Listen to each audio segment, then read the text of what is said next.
Some people see a phone call and answer immediately. Others stare at the screen, hoping it stops ringing. Not because they dislike the person calling, but because phone calls demand something the brain doesn't always want to give instantly: a response. For decades, phone calls were the normal way people communicated. You called someone, they answered. You talked. Simple. But today, many people feel a strange hesitation when their phone starts ringing. They pause. Sometimes they even wait, hoping the call ends on its own. This reaction is often misunderstood. It's not always anxiety. Sometimes it's simply how the brain prefers to communicate. Most modern communication gives us something valuable: time, messages, emails, texts. They allow us to pause, consider our words, and respond when we're ready. Phone calls work differently. The moment someone speaks, a response is expected, immediately. And for minds that prefer processing before responding, that sudden demand can feel mentally demanding.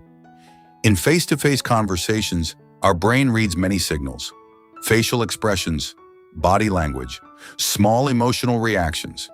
These signals help us understand what someone really means. But during a phone call, most of those signals disappear.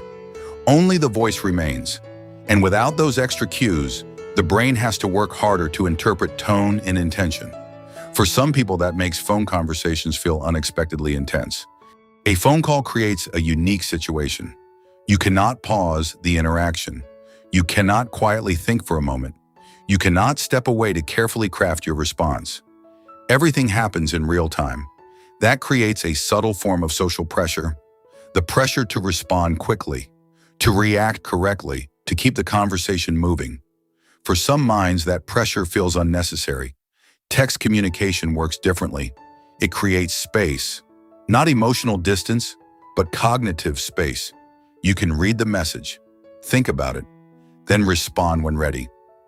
This small pause gives the brain a sense of control. Communication becomes calmer, more manageable.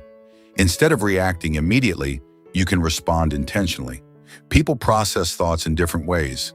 Some think while they speak, but others think before they speak. For those minds, phone calls reverse the natural order. The conversation begins before the thoughts are ready, and that mismatch can feel exhausting. In a quiet way, almost like being asked to perform a conversation before your brain has finished thinking. So avoiding phone calls doesn't always mean someone is antisocial. Sometimes it simply means their brain prefers a different rhythm of communication, one that allows space to think, to process, and to respond with intention. Because for some people, conversation feels most natural when their thoughts have time to arrive first. If this felt real, you're not alone. Here we explore growth, success, and the human mind, without noise, just honesty.